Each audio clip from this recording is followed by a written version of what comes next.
What a hassle! This has nothing to do with me, right? Lena, who seemed to regard my husband and me as if we were something disgusting, replied in a rather irritated tone. Even though it's in law, the fact that a family member is ill must be nothing but a nuisance. I can't possibly provide care. After all, we are moving to our new home soon. My son's voice, who said this, was easily imagined to be wearing a somewhat unsettling smirk. He seemed to be watching the situation here, ready to end the call at any moment. So, good luck with the living caregiving. While I was at a loss for words due to his attitude, my son hung up the phone unilaterally. My husband and I were left behind in the hospital room. My husband was sleeping in bed. He had dementia. The recurring incontinence, forgetfulness, and the resulting marital quarrels. It was too much. The unavoidable hospitalization of my husband happened because I felt I was at my limit with the daily routine. I believe he would have wanted to stay home too. Out of a sense of guilt, I decided to provide living care, despite being unsure if it was necessary. I made a call to my son, and his wife was to report that. But to be spoken to so heartlessly, it was both frustrating and I couldn't say anything back. After having tests in the hospital, the cause of my husband's dementia was identified. It was decided to have surgery immediately to resolve it. The surgery was a success, and I was sure it would cure my husband's dementia. Contrary to such feelings, my husband, whose anesthesia should have worn off, won't wake up. I wonder what I'll do if this situation continues forever. My husband disliked being hospitalized, and I wonder if it was my fault for forcing him into it. As my husband remains unconscious, the day turns into night. The more I think, the tighter my chest gets, and tears overflow from my eyes. All of a sudden, someone takes my hand. In front of me, who had snapped back to reality, was my husband, smiling and looking at me. He had finally woken up. There were so many things I wanted to say, but the words wouldn't come out. My husband gently stroked my hand while I was continuously weeping. "It's okay now, Mary." While I was at a loss, I heard the clear and firm words of my husband. "My name is Mary, 65 years old. I'm a housewife as you'd find anywhere. After graduating from high school, I got a job at 18 and worked for quite some time. Then, as time went by and I got used to my job, I fell in love at first sight with my husband, who had come to pitch a sales talk for new business. After what seemed to be a successful sales pitch, my husband started visiting the company many times. One day, when a business deal was finalized, my husband was so overjoyed that he forgot his business card holder and went home. At the request of my boss, I hurriedly chased after my husband to deliver the business card holder. Around the area where I left the company, I found my husband in a great pulse of joy.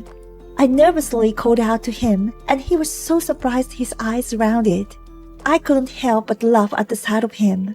I handed the stern husband his business card holder, and he repeatedly thanked me with delight. As I tried to return to the company telling him not to worry about it, my husband invited me for a meal. It turned out that my husband had been interested in me for some time. Despite both of us blushing at the truth, we made a promise to have a meal and parted ways. We started dating after several meals together. We would go out on dates every time we had a break and spend fun and happy times together. On my 24th birthday, my husband proposed to me. Of course, I accepted it, and we successfully met each other's families. A few years later, we were blessed with a child and led a calm and happy life. By witnessing my son's independence and marriage, I felt as if a weight had been lifted from my shoulders. I noticed a certain change in my husband when I thought we could finally live a peaceful life as a married couple. My husband stopped going fishing, which he loved. He used to talk about when we would go fishing next time while tending to his fishing rod whenever he had free time. But recently, he not only stopped talking about fishing, but seemed to be absent-minded, unable to focus on anything. Are you worried about something? But there was no response to my question. He was just staring blankly at nothing. At first, I thought maybe it was because he had suddenly run out of things to do after retirement. But my speculation was wrong. One day, I felt something strange about my husband's work. He was clearly taking narrower steps and shuffling his feet. On top of that, when he tried to turn a corner in the hallway, he would often stagger and almost fall. He had never been like this before. What happened? Hey, honey, let's get you checked out at the hospital next time. I'm just sleep deprived. It's fine. Despite what he said, it didn't seem like my husband was staying up late. And then a decisive incident occurred. When I finished hanging out the laundry and entered the front door, there was an odd smell. Puzzled, I headed toward the living room and saw a wet hallway extending from my husband's room to the living room. That's right. The cause of the strange smell was my husband's incontinence. I secretly observed my husband, who was sitting on the sofa as usual in the living room. Honey, could you stand up for a moment? My husband's pants, as I suspected, were wet. I thought this wasn't normal and tried to head to the hospital right away. But my husband stubbornly refused. No matter how many times I tried, I couldn't prevail over a man. I couldn't do it with my strength. Thinking that there was nothing I could do, I decided to call my son. What? Did Dad wet himself? If it's a medical issue, you should call an ambulance right away. Not me.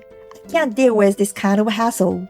After my son told me that, I reluctantly decided to call an ambulance. In the meantime, before the ambulance arrived, I had my husband change his clothes and clean up the hallway. Why did this happen to my husband? Then my husband was transported to the hospital by the ambulance. Until the moment he was put in the ambulance, my husband was desperately resisting. Insisting that there was nothing wrong with him, he refused to get in the ambulance. Still, thanks to the ambulance crew, who somehow managed to calm him down, he was finally transported. Even after arriving at the hospital, my husband, who was still restless, was given a sedative and now lies in bed. He underwent multiple tests immediately after being brought in by ambulance. He must be tired from all of that. While waiting for the test results, it was decided that he would be admitted today. Because of this, I have traveled back and forth between home and hospital several times to prepare for his hospital stay. After successfully completing the admission procedure, I held my husband's hand as we waited for the test results. My husband continues to stare blankly at the ceiling. Looking back, my husband had been misplacing his wallet and keys recently and coming home from shopping without anything, which had happened multiple times. He had never done such a thing before. Could he possibly have dementia? Come to think of it, he stopped calling my name recently. Perhaps he doesn't recognize me anymore. These thoughts swirled in my head, and before I knew it, tears were streaming down my cheeks.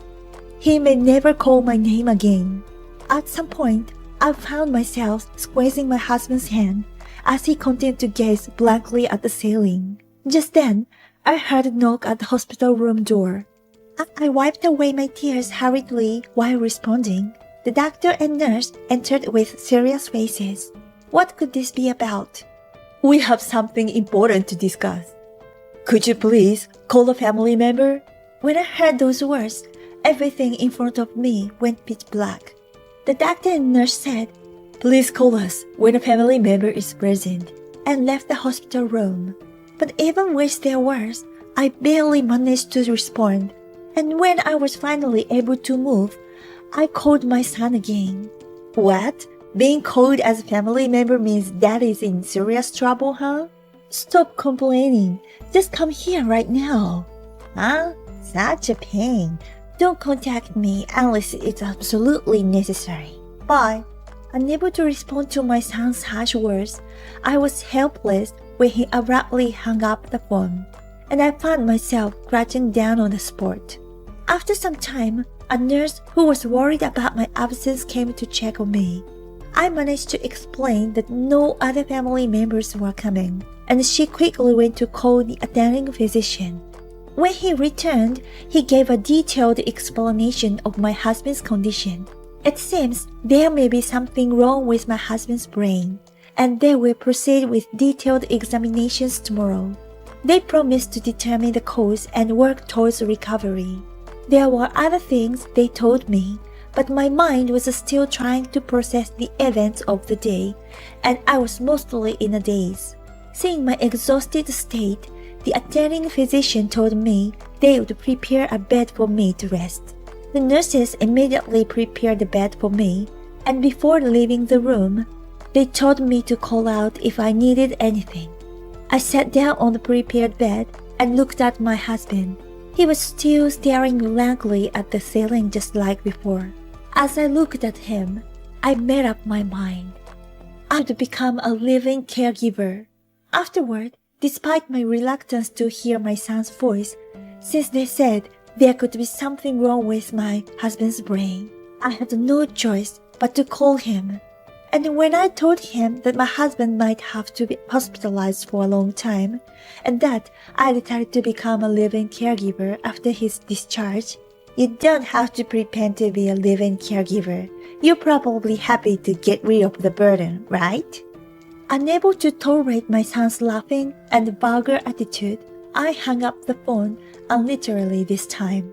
In the weeks that followed, I spent most of my time in the hospital, and the date for my husband's surgery was set. As expected, something was found in my husband's brain, and it seems that it will be a major surgery. The thought of brain surgery alone makes me shudder. I thought I had listened carefully to the explanation about the surgery, but my mind seemed too full to remember it right away. I don't even know if the surgery will be successful, but what can you do if I don't believe? It was unusual for my son to call me when my husband's surgery was approaching next week. I answered the phone wondering what he would say this time, and my son's voice was very happy. "How's Dad's condition?" "Well, I know he can't be good." "Anyway, we've decided to move to a new house in a couple of weeks." "A new house? Moving? Where would they get the money for that?" As these thoughts raced through my mind, he kept talking. "So, you should bring us a housewarming gift once we've moved in. Dad needs to stay alive till then, so you'll have to work hard at your living caregiving. Haha, that's all. See you." His cruel words left me speechless. I was on the verge of smashing the phone on the floor. And then came the day of the surgery. My husband was still blankly staring at the ceiling. Occasionally, he would come back to reality and talk to me, only to drift away again. Clinging to hope, I fervently prayed for the success of his surgery. And finally, the time came for him to go to the surgery room. Right until the entrance of the surgery room, I stayed close to him, holding his hand and whispering words of encouragement. I wasn't sure if my words were reaching him in his dazed state, but I couldn't just do nothing. Then a nurse told me, "You can only come this far," and I stopped. I couldn't take my eyes off my husband. I thought we made eye contact for a moment, but it might have been just my imagination. The nurse instructed me to wait in the room during the surgery. Reluctantly, I returned to the room, and time passed. Before I knew it, the room was dark, and looking outside, it was already night. The nurse approached me when I came to my senses and turned on the light. As I listened with bated breath, she told me that my husband's surgery was successful. As the tension left my body, my husband was brought back to the room after the surgery. He was still sleeping with an oxygen mask on, but I could clearly see him breathing. Seeing this, I held his hand with relief. His hand was cold from the surgery, but I could definitely feel his warmth. All that was left was for my husband to wake up. The nurse said, "Please, let us know when he wakes up," and left the room. Thinking my husband would return to his old self, I was so happy that I couldn't stop my tears. I decided to stay awake until my husband would wake up, but dawn broke and it was afternoon the next day. Yet my husband still hadn't awakened.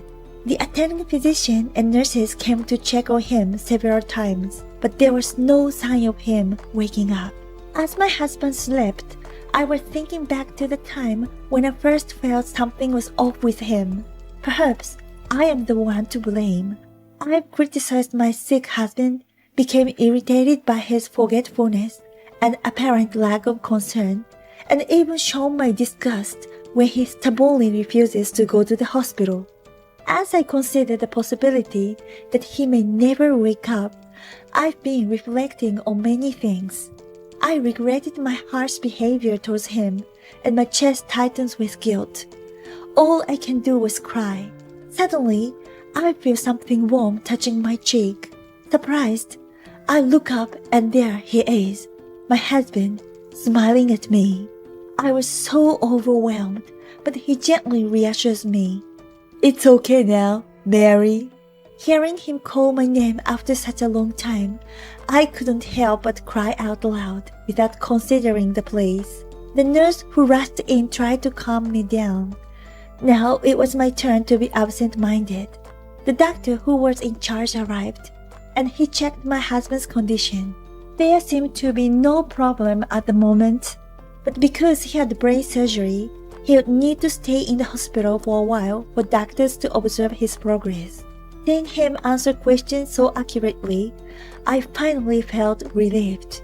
As the doctor and the nurse left the room, my husband had a terrifying look on his face that I'd never seen before. I thought he had every right to be angry at me because of all the terrible things I've done to him.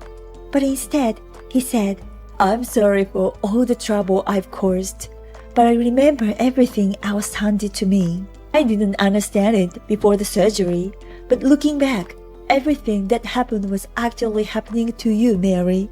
I truly regret it." Even after he said this, I couldn't understand what he was talking about. A little later, I finally understood that he remembered all the interactions between me and our son that happened in front of him. And he asked me to tell him all the things that happened between me and our son that he didn't know about yet. I felt reluctant to tell on our son, but I was so overwhelmed by my husband's unusual intensity that I decided to tell him everything. After hearing my story, my husband's face turned red with anger. I told him to calm down because he just had surgery, and finally, he managed to suppress his anger and let out a sigh. "Mary, where did we go wrong in raising our son? But I can't stand it anymore. We have to punish him." "Punish him?" Seeing me tilting my head at the unexpected developments, my husband, with a troubled smile, asked me something. Upon hearing his words, I immediately went home. His condition continued to improve, and he was able to be discharged, and for the first time in a long time, we were able to return home. I hadn't been able to tidy up the house because we had been so busy with his hospitalization, but he said it was okay. I finished cleaning up the room quickly, and I immediately contacted our son. I called him over under the pretext of discussing living care, but I did not tell him that my husband had been discharged. "See, I told you it was impossible, didn't I? But sis, I've come all this way. I suppose the dutiful son will listen to what you have to say." A few hours later, my son, together with his wife, arrived and sat down heavily on the living room sofa, looking quite pleased with himself. Then his wife, Lena, also sat down next to him, looking down at me with a condescending expression. I served tea quietly, pretending not to notice their attitude. "So, what's this consultation all about?" "First of all, congratulations on moving to your new home. It must have been hard work." "Oh, thanks. And I'm expecting a housewarming gift, by the way." "I think we've given you enough already." "Huh?" At the unexpected words that flew out of my mouth, the couple exchanged glances, making puzzled face. "We haven't received anything. What do you mean, enough?" In response to Lena, who countered my statement. I looked straight into her eyes and continued, I know you've taken money from our bank account. At these words, the couple clearly showed signs of distress and started arguing in low voices. Don't make accusations without proof. As my son said this while grimacing, I calmly responded, just about the amount that you don't need to go to the counter was withdrawn. Why do you suspect us? It must have been a thief. If it really was a thief, I wonder why they would bother to return the bank book. They wouldn't even know the pen, would they? About that? Facing the couple who were at a loss for words, I dropped the final bomb. And the bank book, it was in a different place than usual. That's a lie. I made sure to put it back in its original place. For a moment, no one spoke a word. My son's face remained frozen with his mouth wide open. Lena, who had risen in a fit of anger, also froze, breaking out in a cold sweat. There was silence for a while. Suddenly, Lena sank down on the sofa as if a string had been cut and looked down. You set a trap for us, didn't you? If you hadn't done anything, you wouldn't have been caught, would you? It's weird to play such a game with your own son.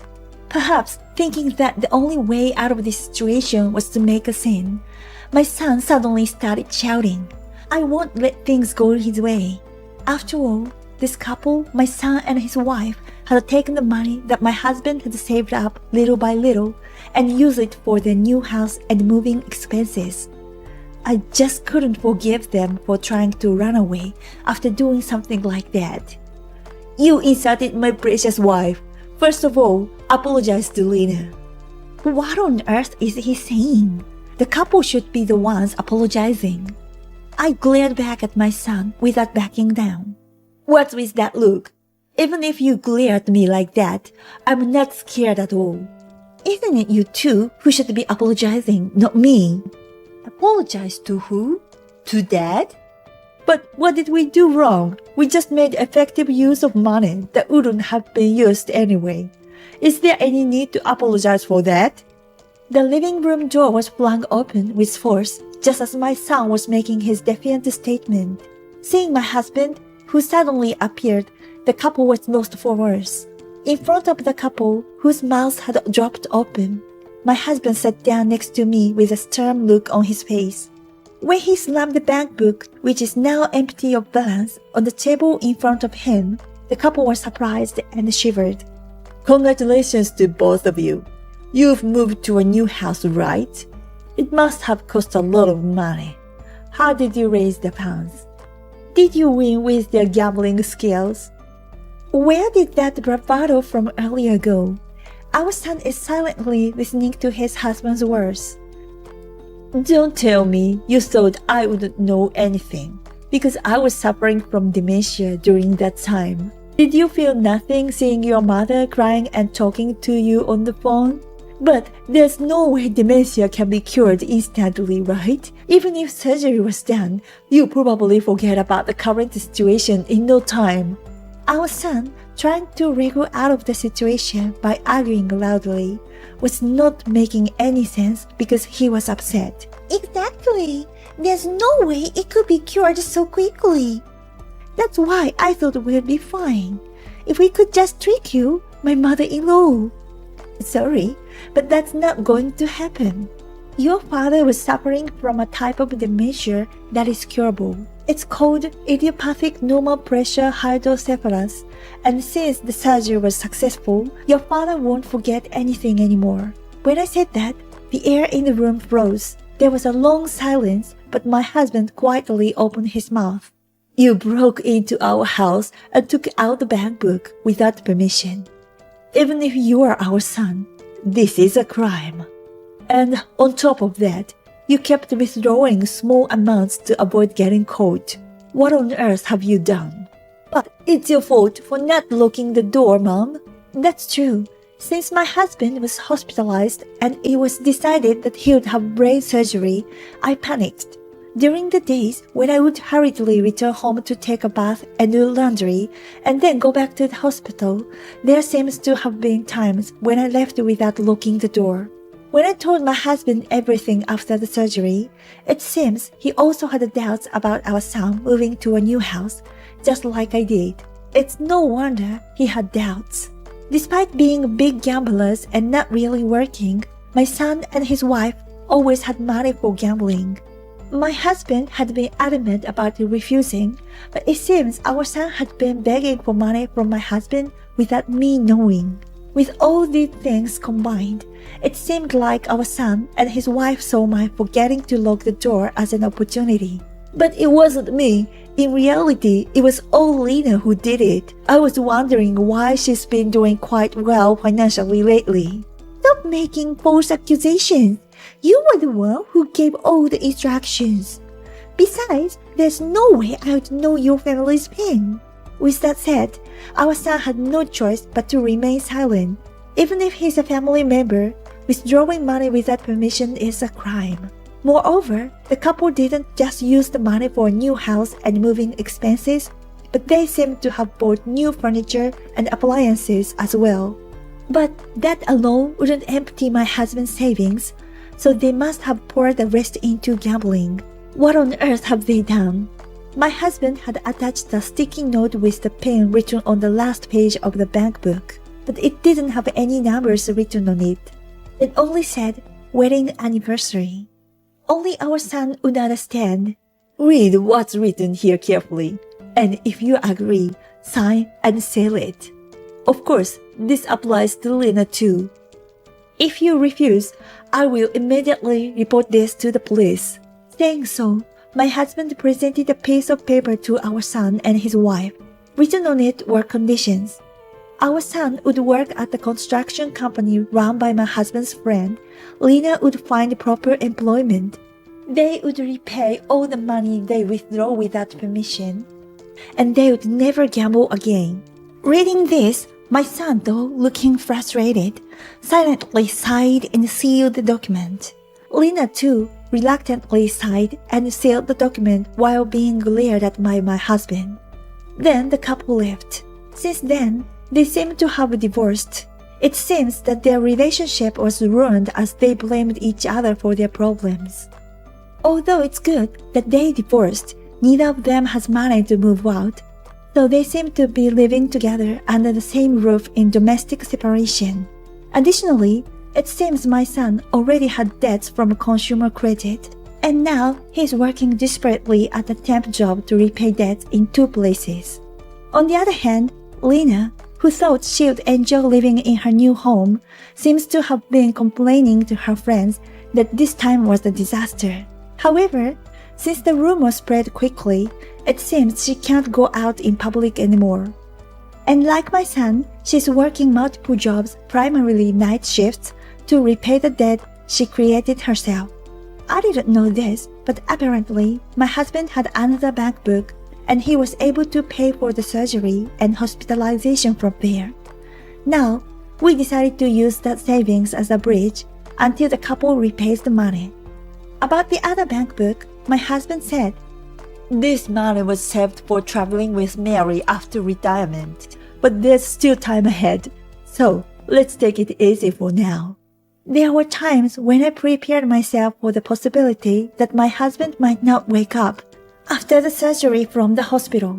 But now that we are able to spend such happy times, I'm really glad he's here. May these days continue forever.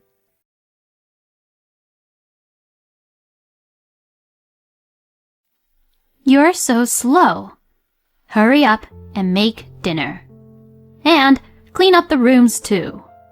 My mother-in-law, Alice, looks like she's feeling really good as she orders me around.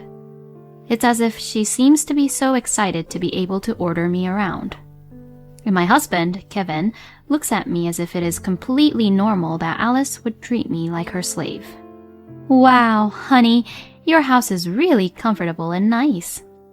And the fact that you actually have a maid helps a lot too. Oh, Mom, do feel free to use her. Hey, you, Mia, you better work hard. My name is Mia, and I am a 32-year-old office worker. I recently got married to a man named Kevin. I met my husband at a blind date, And as far as I can remember, my first impression of him is that he didn't really leave any impression to me.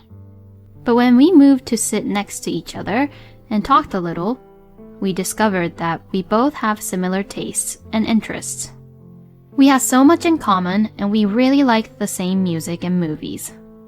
We had a great conversation about it, and from there we hit it off. We exchanged our contact information to each other and began meeting up. And after going on several dates, we started to go out. After 2 years of going out with each other, we got married. I was at the height of my happiness in marrying the man I loved. When we were going out, my husband was a gentleman, taking care of my health and even going out of his way to come over to my place to cook for me when I was busy with work. So, I believe that I would be able to lead a happy life with him even after our marriage. After greeting both of our families, meeting our parents, having the wedding ceremony, and the honeymoon, we began living together. But after we started living together, I had discovered about Kevin's true nature.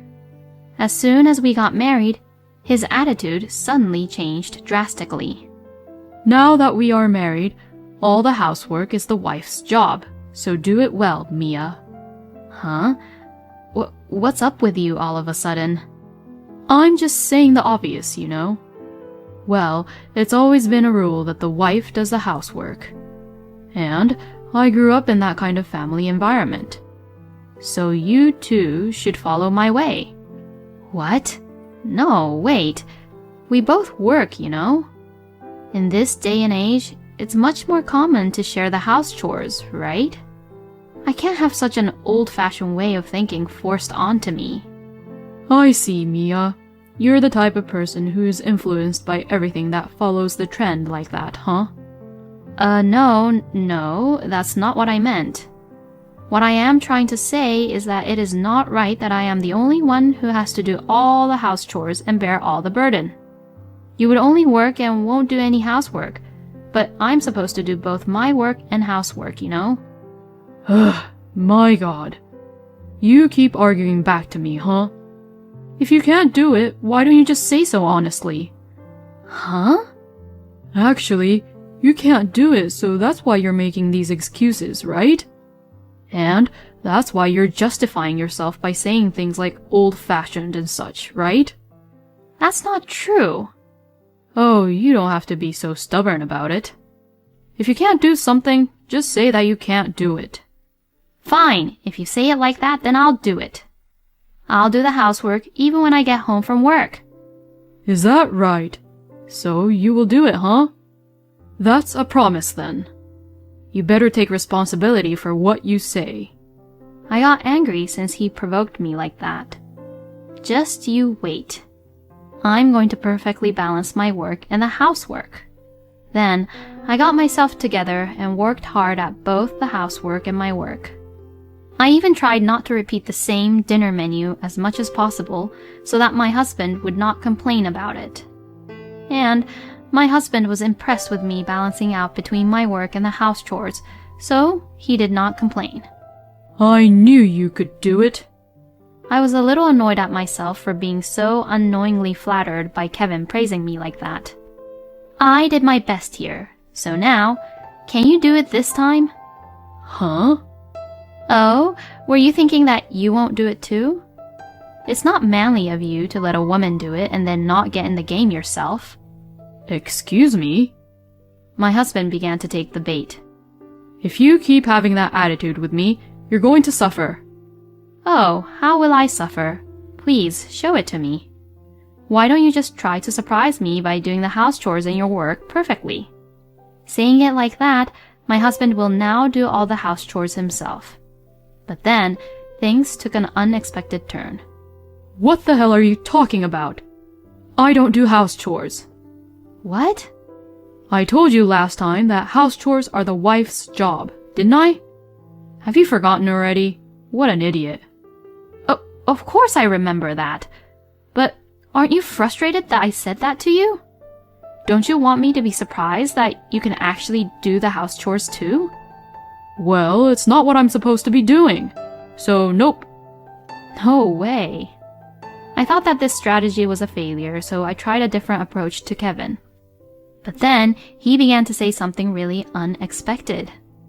I don't think that you're behaving like how a wife is supposed to be yet, so I'm going to ask my mom to help you. Pardon me? What do you mean you're going to ask your mother to help me? I'm going to ask my mother to come here. Maybe we can live together. What? Live together? I don't want to do that. Huh? What are you talking about? I won't allow you to ever reject my mother like that. But we've only been married to each other for about 3 months, so I can't even think about living with your mother. With that kind of selfishness, you definitely need to be educated. Kevin, you're the one being selfish here. You don't even listen to my opinions properly and tries to decide everything all on your own. You really don't understand, huh? Well, that's what marriage is all about. Excuse me? Everything what the husband says is a must. But in return, he will take all the responsibility. I've seen my father do that, so that's the way it's supposed to be in this house. My husband says such an unbelievable logic. But no matter how much I told him that I didn't like it, he wouldn't listen to me. Then, a few days later, my mother-in-law, Alice, really came over. I'm so sorry to bother you. Oh, Mom, you're here. It's been a while, Alice. Oh, Mia, I didn't know you were here. You are so dull that I didn't even notice your presence. Alice suddenly speaks to me coldly like that. Anyways, I heard that you're not doing your job as a wife properly. No, I do my house chores properly, and Kevin has never complained about it. Oh, I can't have you being so arrogant like that. Well, it's not like that, but... Oh well, I guess you can't really help it. I'll work you back into shape. Saying that, Alice came into the house and brought in her huge luggages. Are you really going to live with us? Oh, you're so annoying. If you had behaved properly, this wouldn't have happened. If you want to hold a grudge against me, then you better know that it's all your incompetence and your bad attitude's fault. Well then, brew the coffee and prepare some snacks first. Oh, and make sure to make mine too. As soon as you finish serving the coffee, prepare the dinner, clean the shower and the restroom as well. I would want to use the shower and use the restroom in a clean condition. Alice and Kevin just ordered me to go and make coffee while they could relax together. I was not really allowed to have coffee with them, and they made me do the housework while they relaxed. It really annoyed me to hear Alice and Kevin laughing while I was doing the house chores. It was my day off that day, so it was still fine, but Alice bullying me and her forcing me to do all the house chores took place normally, even when I came home from work on weekdays. You're late. Hurry up and make dinner. Yes. Clean the bathtub and after make the bath. The laundry is piling up. And clean the rooms. My mother-in-law, Alice, looks like she's feeling really good as she orders me around. It's as if she seems to be so excited to be able to order me around. And my husband, Kevin, looks at me as if it is completely normal that Alice would treat me like her slave. Wow, honey, your house is really comfortable and nice. And the fact that you actually have a maid helps a lot too. Oh, Mom, do feel free to use her. Hey, you, Mia, you better work hard. The two of them mocked me by saying such things. How did this happen? It's almost like a scam to have a husband change so drastically like this after the marriage. And even Alice has come to live with us without any permission. But what about her husband, John? Does she not have to do any house chores at her home? I asked Alice about it before, but she said, I don't need you to worry about that. Since then, I have not been able to ask her about it, so I decided to take the plunge and go to the house where Alice and John lived. According to Alice and Kevin, compared to Kevin, John was more the boss of the house and felt that he was the most important person in the family. But I didn't see John as such a terrible person. Well, Kevin was kind before we got married, so that's not really helpful, but... To avoid Alice and Kevin finding out about me going over, I lied by saying that I'm going to go shop for groceries and went to Alice and John's house on my day off. And when I pressed the doorbell, a woman whom I've never seen or heard before answered the door. I was so startled that I froze. Who are you?" The woman whom I've never seen before asks me, looking a little surprised. "Oh, well, I am Mia, and I am the wife of John's son, Kevin." When I say this, the woman replies, "Ah, you're the wife of my husband's son." Huh? Her husband? What does she mean by that? As I was startled even more, John came to the door, perhaps having heard the conversation between the woman and I. "Oh, it's you, Mia. What's going on?" Huh? Oh, I came over to talk to you about Alice. "Oh, I see. Does this mean that maybe Kevin didn't really talk to you, Mia, about this? Huh?" Yes, it seems so. Then John let me into the house and began to talk as we sat down in the living room. "That woman, Kevin's mother, and I have already separated." What? Oh, really? It seems like Alice and John had already divorced. "I'm so sorry for keeping it quiet and not telling you. The truth is that before you and Kevin got married, we were already in the middle of divorce settlement. But I couldn't really tell my son about the fact that his own parents were in the middle of divorce settlement when he should be enjoying life, being happy, getting married to you. I thought I would do my duty as a parent for the time being until after his wedding." I had no idea. "I thought that Kevin would have told you by now, but it seems like he didn't tell you about it, huh?" Yes, this is the first time I heard anything about it. "My ex-wife and I got divorced because of her affair." Huh? The divorce didn't go very smoothly because Alice didn't want to pay alimony and she was reluctant to get a divorce. She's now paying the alimony monthly, but anything can happen at any time if it's about Alice, you know. John talked about Alice with such dismay. "But I'll chase her down to the ends of the earth and make her pay for sure." I was getting all kinds of information at once, and my brain was about to explode. I drank a cup of tea made by John's current wife to calm myself down. "By the way, Mia, why did you come here today? You said you wanted to talk to me about Alice." Well, actually, I decided to tell everything to John, and John was completely surprised to hear my story. "Wait a minute. Even Kevin was in on it with Alice and telling you such terrible things? I really don't want to say this, but I'm not the boss of the house at all, you know.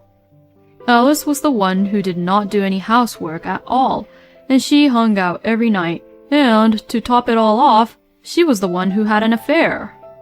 So, when I came home from work, I always cooked and ate dinner by myself and did the laundry and cleaning all by myself." What? That's totally the opposite of what Kevin and Alice said. "Mia, you don't have to be their victim anymore. You should leave them immediately." I thought John was right and decided to leave Kevin and Alice. I was serious about our marriage, and I was so preoccupied with the fact that Kevin and I had been married for less than a year, or that we had loved each other at least once. But because of that, I was killing my own true feelings. If I had to live with those two any longer, I would surely collapse mentally and physically. When I returned home, Kevin and Alice were gone. When I messaged my husband to ask where they had gone, he replied, "I'm out to dinner with my mom today, so we don't need dinner." In their minds, I was supposed to be at the grocery store to prepare for dinner. So I guess they went out to eat on purpose just to harass me. Although the thought was annoying, it was actually better for me. I quickly packed only the necessary things, left the house, and went back to my parents' house. My parents were surprised that I had suddenly returned back, But when I explained the situation, they were outraged at Kevin and Alice. They then told me that I could stay home as long as I wanted until I calmed down, so I took their word for it. About 2 hours later, around 9 p.m., I received a phone call from Kevin. But I didn't want to answer it, so I ignored it. The phone rang several times after that, but I just ignored it. It was annoying me, so I turned off the phone and went to sleep. The next morning, I left my parents' house and headed to work. When I turned my phone on while heading to work, I found a tremendous number of phone calls and messages. Both Kevin and Alice were probably angry at me for abandoning the house chores and quit being the maid because I had gone away for the night and never returned. I spent the next 3 days at my parents' house, ignoring any calls or messages from my husband. Then, arrangements with my lawyer were made, so I decided to just look over at the messages for now.